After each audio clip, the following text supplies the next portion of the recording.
यहाँ पे स्पेशली हम लोग 90 डेज़ प्लानर को देख रहे हैं और यहाँ पे साइंस को हम देखने वाले हैं, ठीक है? स्पेशली हमारे बीपीएससी के एग्ज़ाम के लिए इम्पोर्टेंट है ये। यहाँ पे जो है वो टॉपिक दिए हुए हैं कि आपका यहाँ जैसे आपका केमिस्ट्री है, रसायन शास्त्र है, भौतिकी है और जीव विज्ञान है। सबसे अच्छी बात इसकी है कि ये एमसीक्यूज़ के फॉर्मेट में दिया हुआ है, ठीक है? तो हम लोग यहाँ पे जो है वो फिज़िक्स से शुरू करेंगे।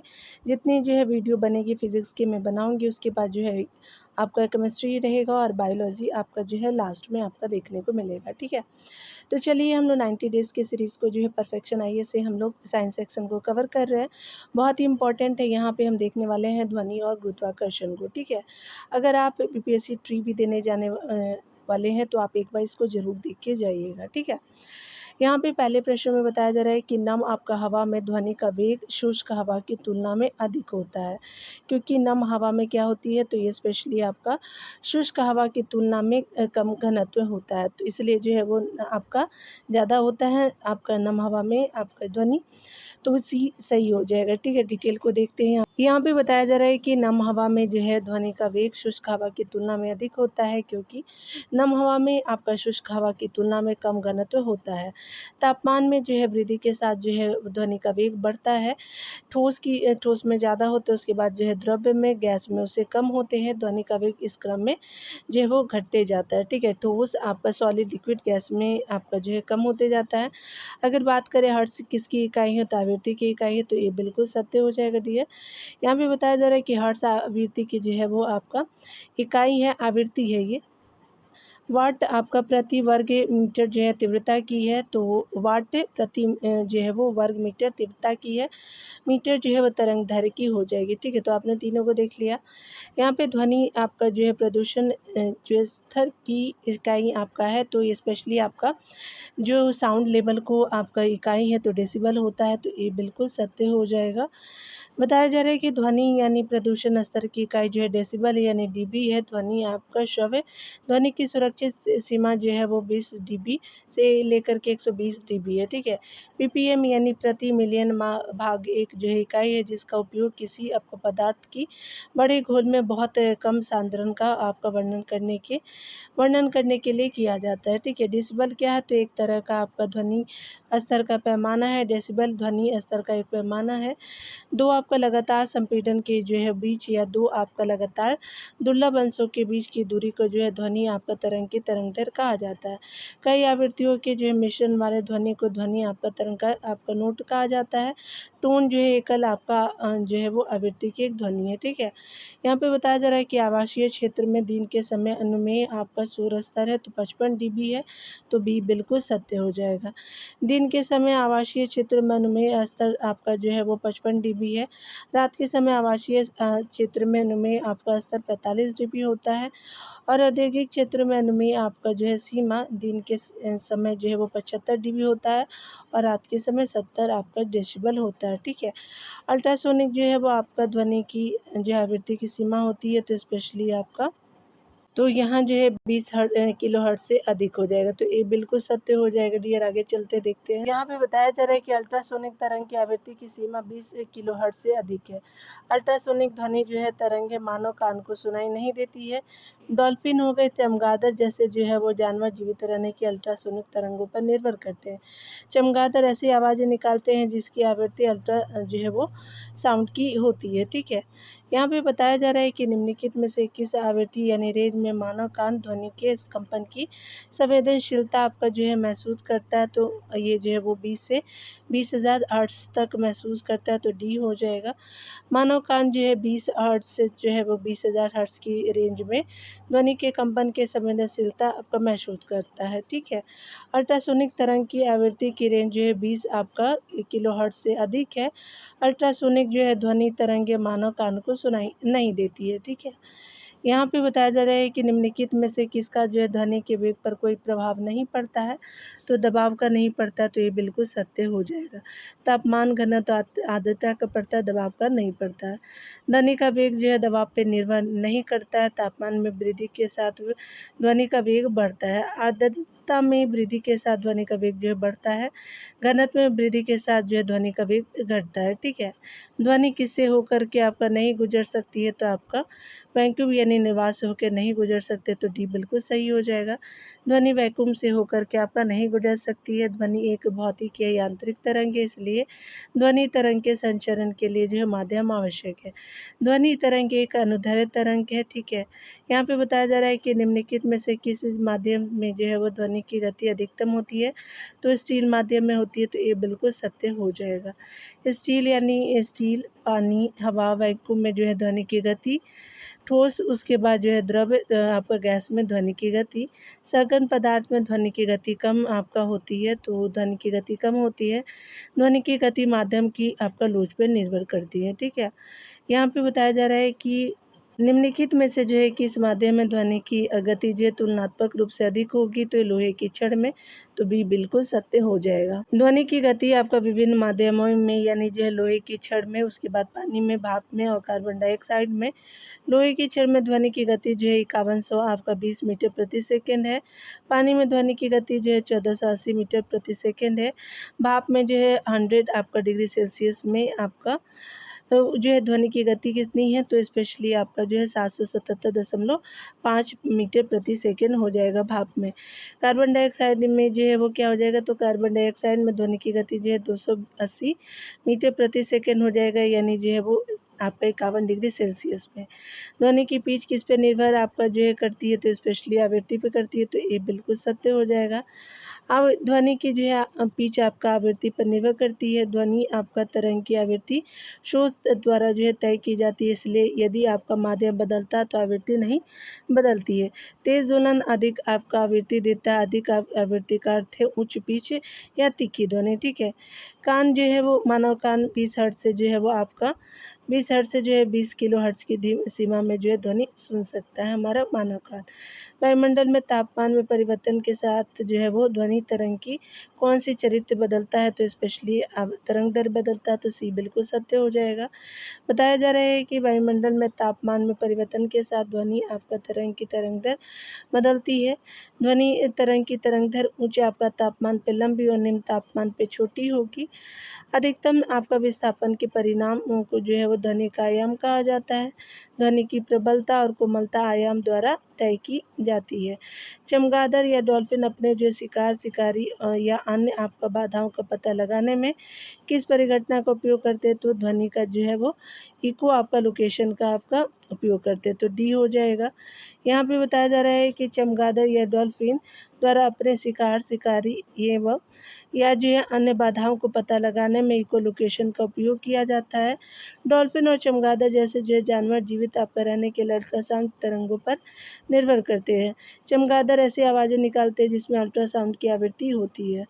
16 नंबर प्रश्न में देखेंगे तो कहा जा रहा है कि ध्वनि तरंगे किस परिघटना को प्रदर्शित नहीं करती है, तो ध्रुवीकरण को नहीं प्रदर्शित करती है। ध्वनि तरंगे व्यतिकरण करती है, आपका जो है जो है वो विवर्तन करती है और अपवर्तन करती है, ध्रुवीकरण ध्वनि नहीं करती है। चलिए डिटेल को देखते हैं।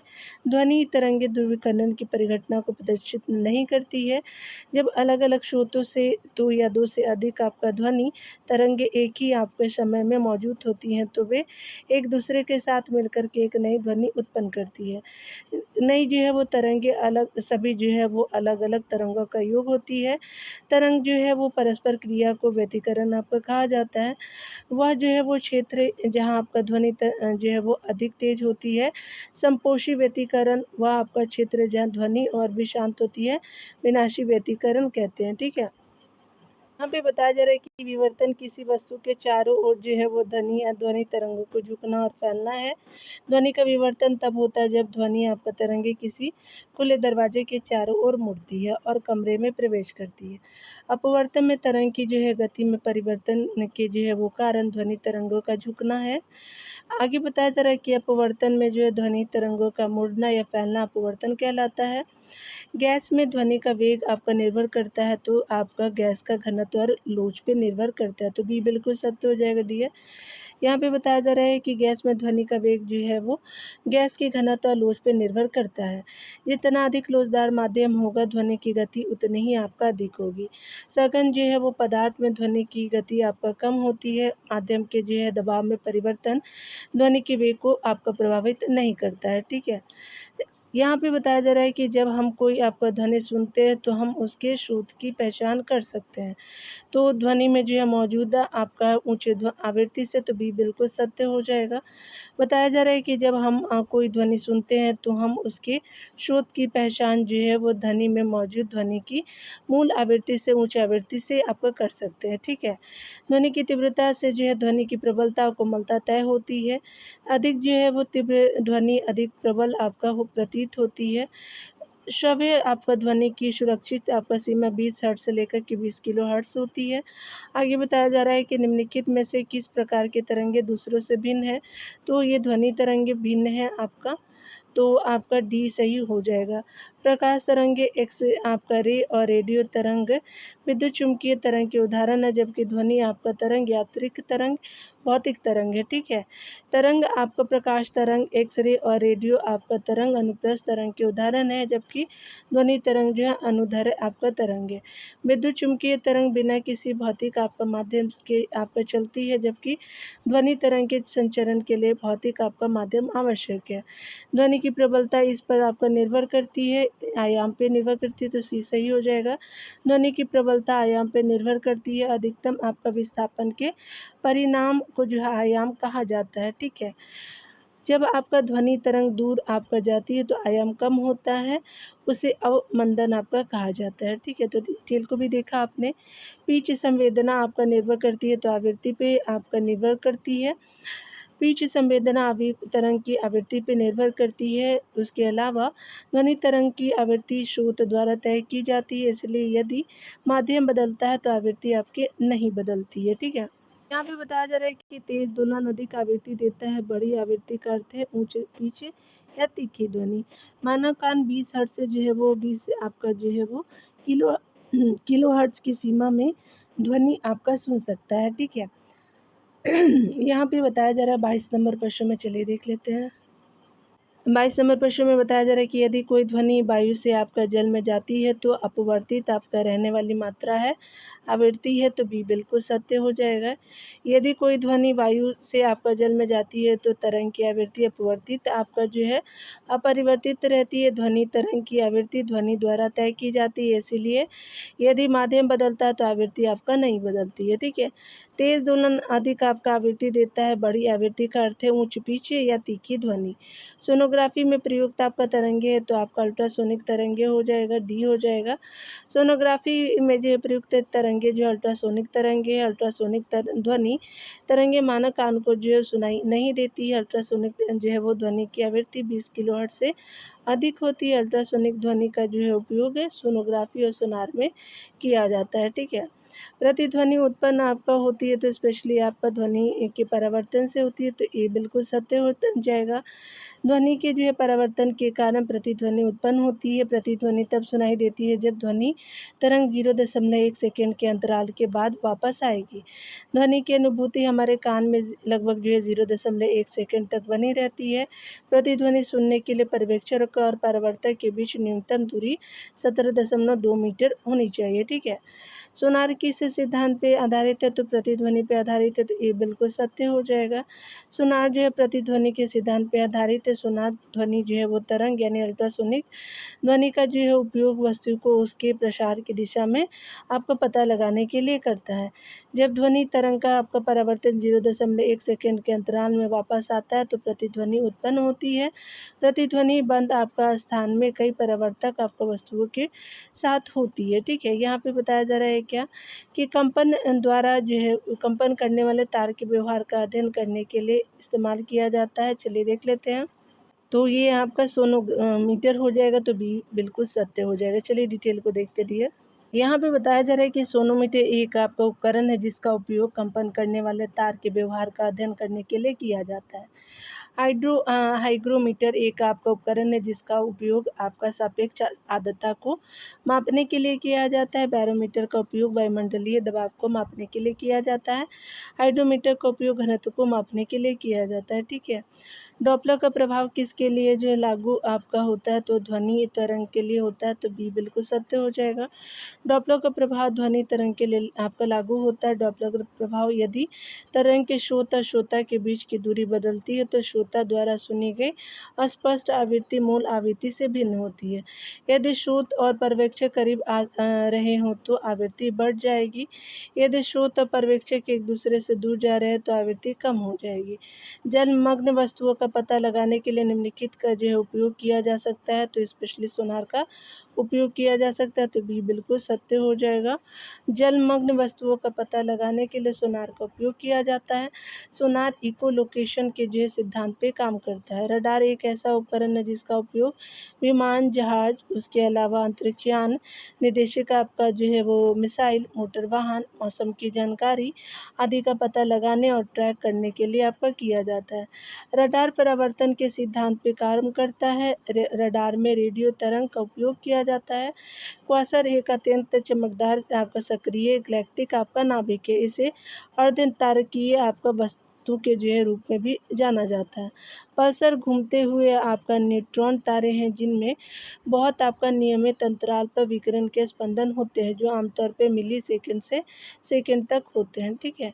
यहाँ पे बताया जा रहा है कि वायु में जो है ध्वनि का वेग किसके परिवर्तन से आपका नहीं बदलता है, तो वायु का दाब से नहीं बदलता है, वायु का तापमान से बदलता है, वायु की नमी से भी बदलता है।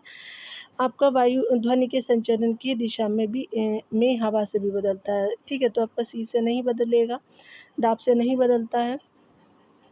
वायु में ध्वनि का वेग जो है वायु के दाब के परिवर्तन से आपका नहीं बदलता है। आपका माध्यम के तापमान में वृद्धि के साथ जो है ध्वनि का वेग आपका बढ़ता है। नम आपका जो है वो वायु में ध्वनि की गति बढ़ेगी। वायु के संचरण की दिशा में जो है वो ध्वनि की गति बढ़ती है। यहाँ पे बताया जा रहा है कि हवा में ध्वनि का वेग, तो ये तापमान घटने पे घटता है, डी हो जाएगा। यहाँ पे बताया जा रहा है कि हवा में ध्वनि का वेग तापमान घटने पे घटता है। ध्वनि का वेग जो है वो आपका दाब पे निर्भर नहीं करता है। तापमान बढ़ने पे ध्वनि का वेग आपका बढ़ता है। आर्द्रता बढ़ने पे जो है वो ध्वनि का वेग क्या होता है कि बढ़ता है। घनत्व बढ़ने पे जो है वो आपका क्या होता है कि वेग घटता है। ठीक है। तो याद रखेंगे आपका जो है वो आपका क्या होता है, वेग तापमान घटने पे घटेगा और जो है वो घनत्व आपका बढ़ने पे भी घटता है ध्वनि का वेग। ठीक है। यहाँ पे बताया जा रहा है कि ध्वनि जो है ऊर्जा को विद्युत ऊर्जा में परिवर्तित करने वाले उपकरण को कहा जाता है, तो माइक्रोफोन कहते हैं, तो सी बिल्कुल सत्य हो जाएगा। माइक्रोफोन एक ऐसा आपका उपकरण है जो आपका ध्वनि ऊर्जा को विद्युत ऊर्जा में परिवर्तित करता है। स्पीकर जो है वो विद्युत ऊर्जा को ध्वनि ऊर्जा में परिवर्तित करता है। ट्रांसमीटर एक ऐसा उपकरण है जो एंटीना से जो है निकलने वाली रेडियो तरंगें उत्पन्न करता है। आगे बताया जा रहा है कि एम्पलीफायर एक ऐसा आपका उपकरण या सर्किट है जो एक बारी बिजली की आपूर्ति का उपयोग करके एक आउटपुट सिग्नल उत्पन्न करता है जो इसके आउटपुट की एक बड़ी आपका प्रतिकृति है। ठीक है। बताया जा रहा है कि अधिकांश मानव कान के सबसे कम आपका श्रव्य ध्वनि है, तो 0.0002 MU बार हो जाएगा। ठीक है। तो यहाँ देख सकते हैं अधिकांश मानव कान के सबसे जो है कम आपका ध्वनि जो है वो आपका 0.0002 आपका जो है वो MU बार है। ध्वनि आपका जो है दाब डीबी से जो है वो डिसिबल से डिनोट करते हैं। ठीक है। यहाँ पे देखेंगे 0 आपका जो है डिसिबल 20 माइक्रो आपका पास्कल के बराबर होता है। और अगर बात करें आपका 0 स्पेशली यहाँ पे बताया जा रहा है कि 0 dB जो है वो आपका अगर आप देखेंगे तो ये पास्कल कितना हो जाएगा, 2 × 10⁻⁻ आपका -5 पास्कल हो जाएगा। फिर जो है बार में आप देखेंगे तो 2 × 10⁻10 -10 बार हो जाएगा। और जो है वो 0.0002 आपका MU बार हो जाएगा और 20 × 10⁻ आपका -6 पास्कल हो जाएगा। ठीक है। तो ये देख लिया आपने। यहाँ पे बताया जा रहा है क्या कि न्यूनतम आपका स्तर की ध्वनि जिसे आपका मनुष्य सुन सकता है, तो एक बार में होता है 105 पास्कल। 10 dB में जो होता है 20 × 10⁻⁻5 पास्कल। 20 dB में जो आपका 20 × 10⁻4 पास्कल। 30 आपका डिसिबल में होता है 20 × 10⁻³ आपका पास्कल। 40 डेसिबल में जो है आपका 20 इंटू आपका जो है 10⁻² पास्कल। आपका 10 डेसिबल में क्या है तो 20 इंटू 10⁻7 पास्कल। आगे बताया जा रहा है कि 20 डेसिबल में जो है वो आपका 10⁻⁻ आपका 8 पास्कल। बरसात के दिनों में ध्वनि अधिक आपका दूरी पर तक सुनी जा सकती है, क्यों? तो उसका कारण है नम हवा में आपका ध्वनि तेजी से चलती है, तो बी बिल्कुल सत्य हो जाएगा। यहाँ पे बताया जा रहा है कि बरसात के दिनों में ध्वनि आपका अधिक दूरी तक सुनी जाती है, क्योंकि नम्न हवा में ध्वनि आपका तेजी से चलती है। तापमान में कमी के साथ जो हवा में आपका ध्वनि का वेग कम हो जाता है। ध्वनि का वेग जो है वो दबाव पर आपका निर्भर नहीं करता है। तापमान में वृद्धि के साथ जो है ध्वनि का वेग बढ़ता है। आर्द्रता में जो है वो वृद्धि के साथ ध्वनि का वेग आपका बढ़ता है। घनत्व में वृद्धि के साथ जो है ध्वनि का वेग आपका कम हो जाता है, ठीक है। रेलवे जो है वो आपका प्लेटफॉर्मों पे खड़ा एक व्यक्ति आने और जाने वाली ट्रेनों का सीटी सुनता है। तो ट्रेन आने पर जो ऊंच पिच का, तो आपका सी बिल्कुल सत्य हो जाएगा। रेलवे जो है प्लेटफॉर्म पे खड़ा एक व्यक्ति जो है वो आपका ट्रेन आने पर आने वाली और जाने वाली ट्रेनों की सीटी सुनता है। डॉपलर प्रभाव की बात करें तो यदि तरंग के स्रोत और श्रोता के बीच की दूरी बदलती रहती है तो श्रोता द्वारा सुनी गई स्पष्ट आवृत्ति मूल आवृत्ति से भिन्न होती है, ठीक है। कौन सा जो है वो शब्द ध्वनि तरंग से संबंधित नहीं है, तो आपका कैंडेला नहीं है। हर्ट्ज है, डेसिबल है, मैक है, तो सी आपका हो जाएगा। कैंडेला ध्वनि आपका तरंग से संबंधित नहीं है। कैंडेला ज्योति तीव्रता की इकाई है। हर्ट्ज आवृत्ति की इकाई है। डेसिबल शोर की इकाई है।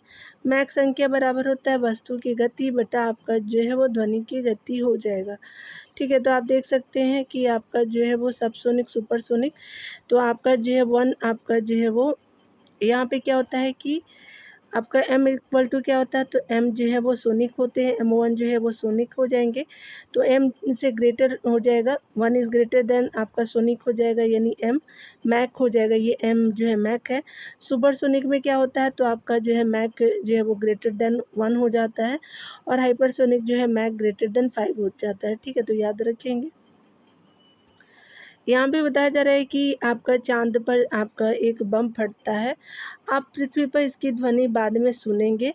आप विस्फोट की ध्वनि आपका नहीं सुन सकते हैं। डी, क्योंकि वहाँ पे क्या है कि आपका ध्वनि जो है वो आपका वैक्यूम में यात्रा नहीं करता है, ठीक है। तो ध्वनि वैक्यूम में यात्रा नहीं करता है। चांद पर एक बम फटता है तो आप पृथ्वी और चांद के बीच वैक्यूम स्पेस के कारण ध्वनि की स्पष्ट आप नहीं सुन सकते हैं। किसी आपका संगीत जो है वो नोट की गुणवत्ता किस पे जो है वो आपका करती है, निर्भर करती है, तो आपका मौजूदा हार्मोनिक्स पे करती है, ठीक है। तो संगीत नोट की जो है गुणवत्ता उस पर निर्भर करती है, तो आपका मौजूद हार्मोनिक्स पे करती है। किसी आपका संगीत आपका नोट की गुणवत्ता मौजूद हार्मोनिक्स पर निर्भर करती है। हार्मोनिक्स एक जो है ध्वनि आपका जो है तरंग है जिसकी आवृत्ति मूल स्वर के पूर्णांक गुणांक के बराबर होती है। ट्यूब पर उत्पन्न होने वाली जो है सबसे कम आवृत्ति वाली ध्वनि मूल जो है स्वर आवृत्ति है, ठीक है।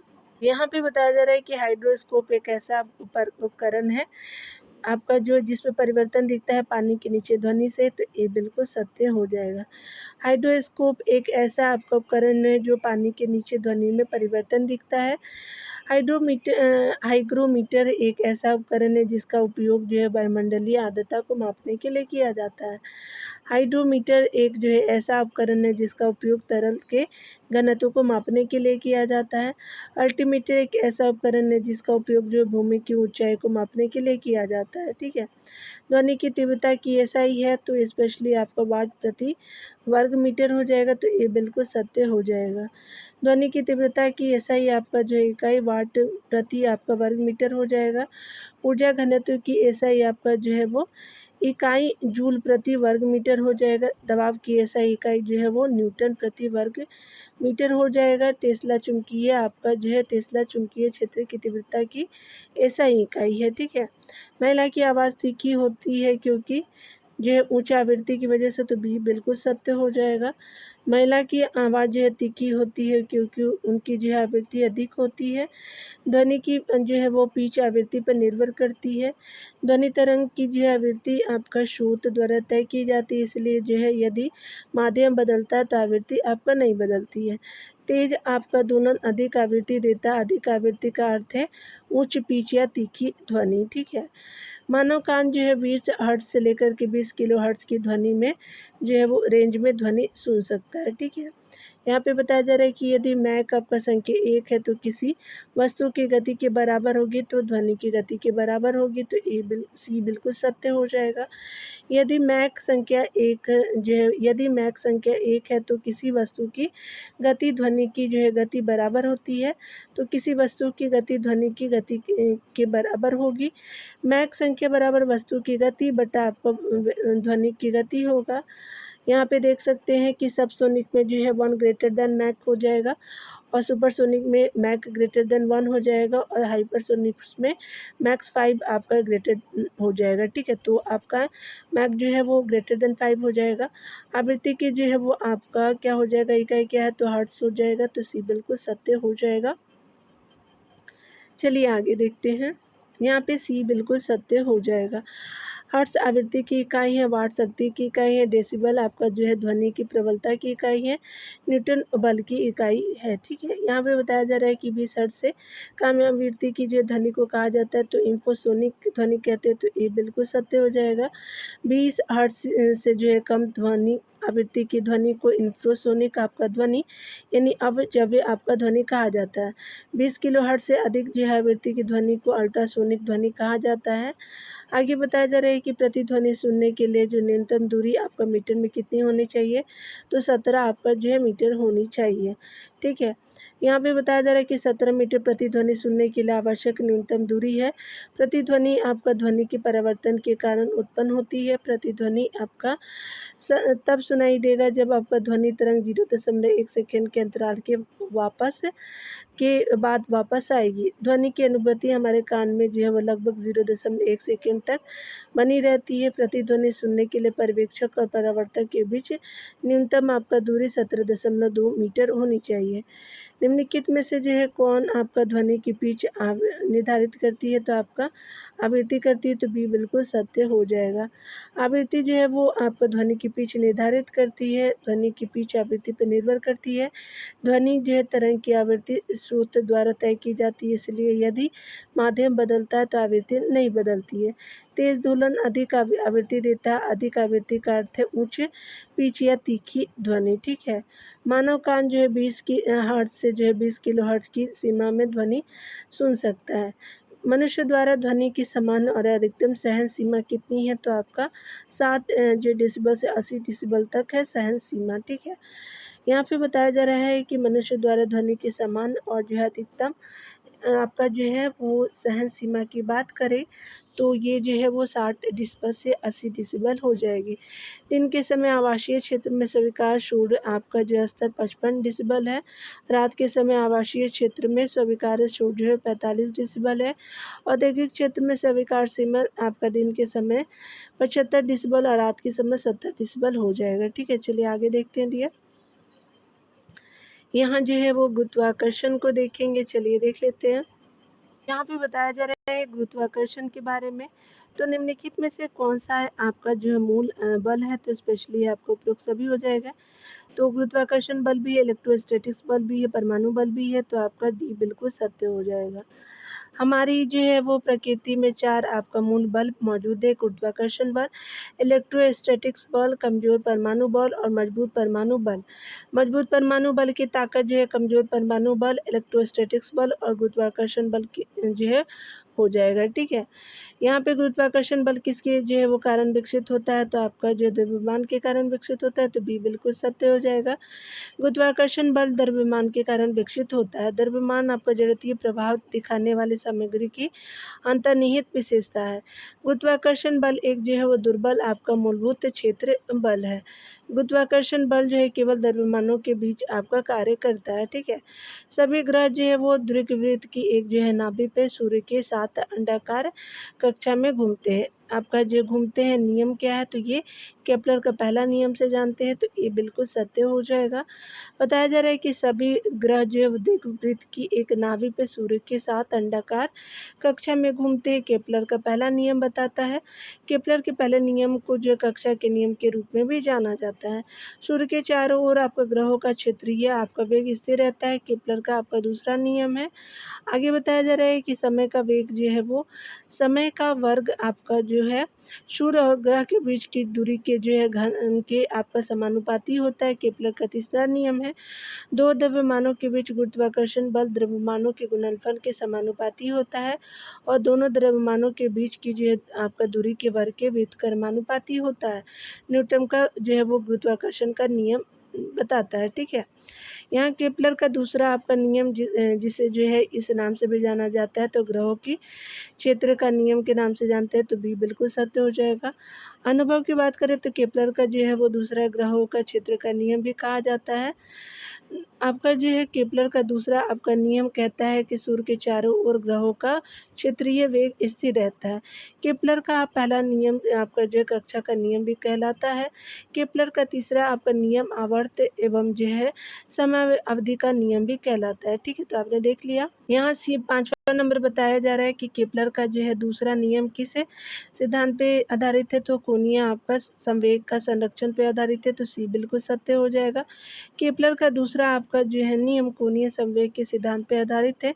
कोणीय संवेग आपका जो है घूर्णनशील पिंड की विशेषता है। जब कोणीय बल या टॉर्क अनुपस्थित होता है तो आपका घूर्णनशील पिंड का कोणीय संवेग सुरक्षित रहता है।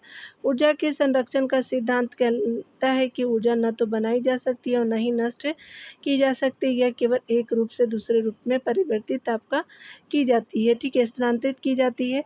रेखीय आपका संवेग गतिशील पिंड की विशेषता है। जब आपका पिंड पे कार्य करने वाला बल अनुपस्थित होता है तो पिंड का संवेग आपका जो संरक्षित आपका रहता है। पृथ्वी की गति यानी रैखिक वेग अधिकतम होगी, तो ये स्पेशली सर्दियों में ज़्यादा होगी, तो ये बिल्कुल सत्य हो जाएगा।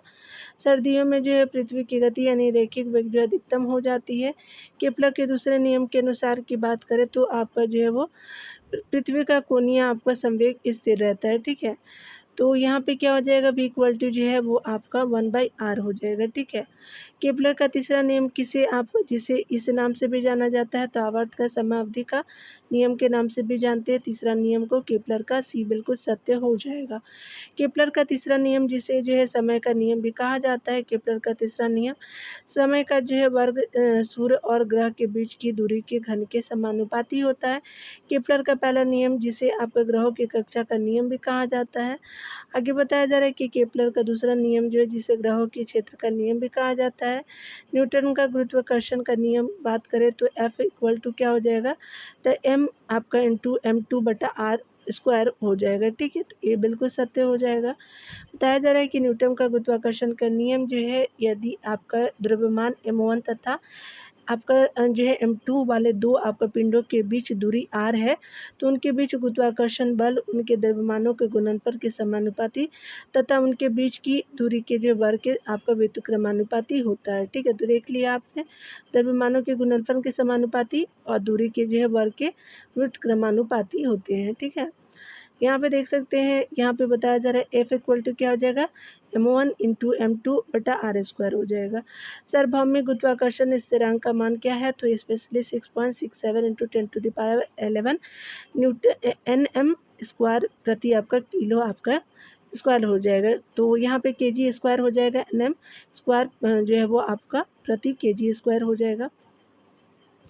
यहाँ पे देख सकते हैं सार्वभौमिक जो है गुरुत्वाकर्षण का स्थिरांक जी का जो है मान 6.67 इंटू 10⁻11 आपका जो है न्यूटन आपका मीटर आपका m2 हो जाएगा, यहाँ पे n m2 हो जाएगा और जो है प्रति kg 2 हो जाएगा। हेनरी के मेंडिस द्वारा गणना की गई जो है सार्वभौमिक आपका गुरुत्वाकर्षण सिद्धांत का मान है। यहाँ पे बताया जा रहा है क्या कि ऊंचाई के साथ जो गुरुत्वाकर्षण त्वरण का मान है तो आपका घटता है, तो बी बिल्कुल सत्य हो जाएगा।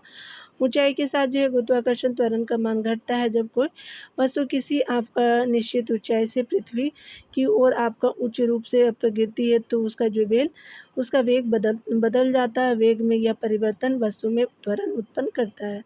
यहाँ पे बताया जा रहा है कि पृथ्वी की सतह से आपका जितनी ऊंचाई पे गुरुत्वाकर्षण त्वरण का मान आधा हो जाता है तो आपका 0.41 आर हो जाएगा। यहाँ पे बताया जा रहा है कि ऊंचाई के साथ गुरुत्वाकर्षण त्वरण का मान घटता है। पृथ्वी की सतह से ऊंचाई एच पे गुरुत्वाकर्षण त्वरण का मान आप देख सकते हैं। ठीक है, तो आप लोग देख लीजिएगा, इसको सॉल्व भी कर सकते हैं। चलिए, यहाँ पे बताया जा रहा है 12 नंबर प्रश्न में गहराई के साथ जो है वो गुरुत्वाकर्षण त्वरण का मान क्या होता है, तो घटता है। गहराई के साथ गुरुत्वाकर्षण त्वरण का मान घटता है जब कोई वस्तु किसी आपका निश्चित ऊंचाई से पृथ्वी की ओर स्वतंत्र रूप से गिरती है तो उसका वेग बदल जाता है और वेग में यह परिवर्तन वस्तु में त्वरण उत्पन्न करता है, जिसे गुरुत्वाकर्षण के कारण जो है त्वरण के रूप में जाना जाता है। बताया जा रहा है कि निम्नलिखित में से कौन सा सही है, तो ध्रुवीय गुरुत्वाकर्षण आपका त्वरण जो है वो ग्रेटर होता है वो मध्य जो है वो रेखीय गुरुत्वीय त्वरण के, तो बी बिल्कुल सत्य हो जाएगा।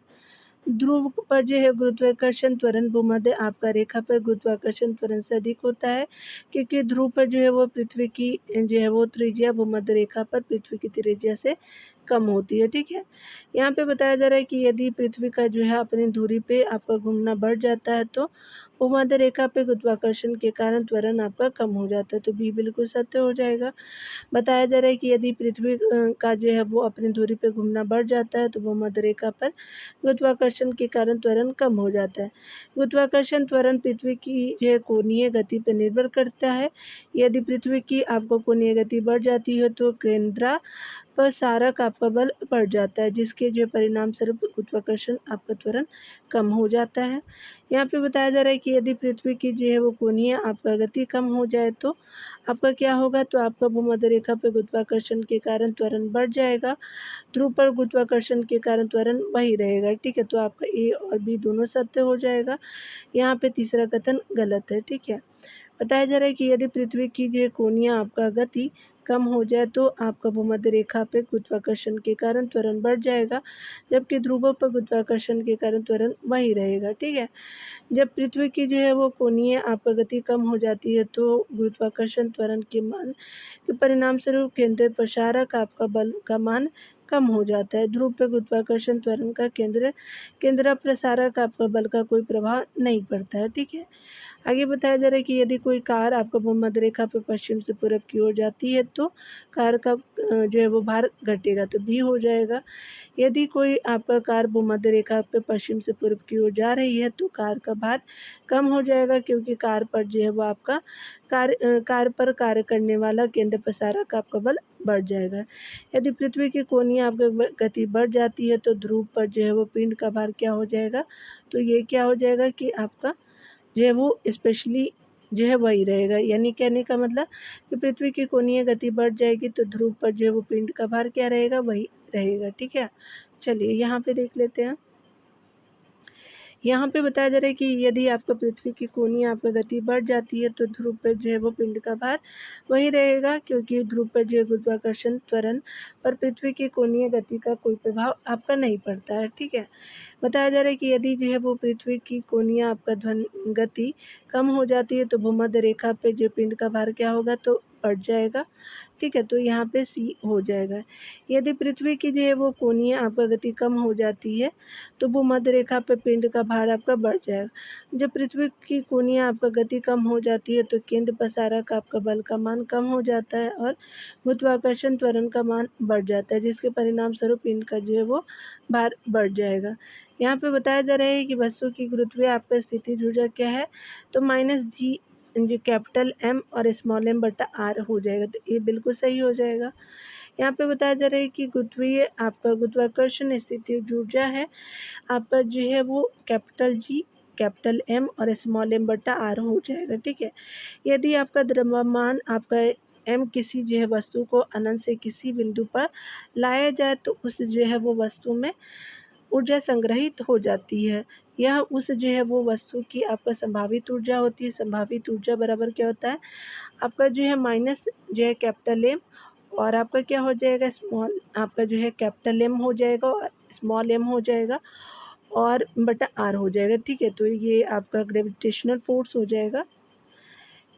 दो वस्तुओं के बीच गुरुत्वाकर्षण आपका जो है वो स्थितिज ऊर्जा में परिवर्तन उस पर आपका निर्भर करता है। तो स्पेशली उपरोक्त सभी पे पिंडों का द्रव्यमान पे, गुरुत्वाकर्षण का जो है त्वरण पे, वे बिंदुओं के जो है बीच की दूरी पे। तो आपका जो है डी बिल्कुल सत्य हो जाएगा।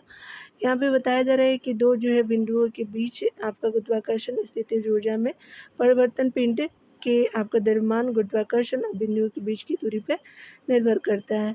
पलायन वेग क्या हो जाएगा? तो पलायन वेग जो है वो आपका ग्रह के गुरुत्वाकर्षण खिंचाव से बचने के लिए किसी वस्तु का आवश्यक आपका न्यूनतम वेग हो जाएगा। तो ये बिल्कुल सत्य हो जाएगा।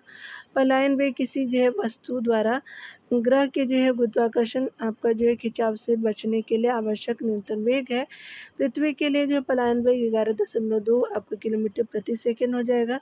पलायन वेग वस्तु के जो है द्रव्यमान से स्वतंत्र है। यहाँ पे बताया जा रहा है कि विभिन्न ग्रहों के बीच पलायन वेग जो है वो अलग अलग होता है, जिससे जो है वेग से एक आपका पिंड दूसरे पिंड के चारों ओर जो है वो चक्कर लगाते हैं, उसे कक्षीय वेग कहते हैं। आगे बताया जा रहा है कि पलायन वेग क्या है? तो आपका जो है वो 2 आपका जो है वो कैपिटल जी और कैपिटल एम बटा आर हो जाएगा, होल रूट 2 हो जाएगा, तो बी हो जाएगा। यहाँ पे बताया जा रहा है कि जी जो है वो सार्वभौमिक आपका गुरुत्वाकर्षण स्थिरांक होता है। कैपिटल एम जो है वो ग्रहों का द्रव्यमान होता है, मास होता है, और कैपिटल आर जो होता है ग्रह की जो है वो त्रिज्या होती है। पलायन वेग किसी जो है वस्तु द्वारा ग्रह के गुरुत्वाकर्षण आपका खिंचाव से बचने के लिए जो है आवश्यक आपका न्यूनतम वेग है।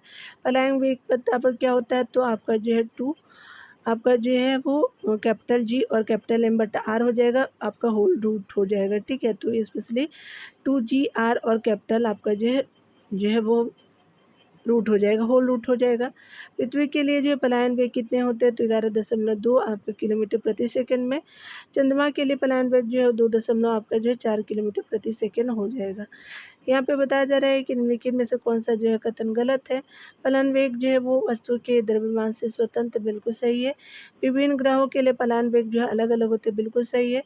पृथ्वी के लिए पलायन वेग जो 11.2 जो है किलोमीटर प्रति सेकंड हो जाएगा, ये भी सही है। तो डी आपका सही नहीं है, उपरोक्त में से कोई सही नहीं है।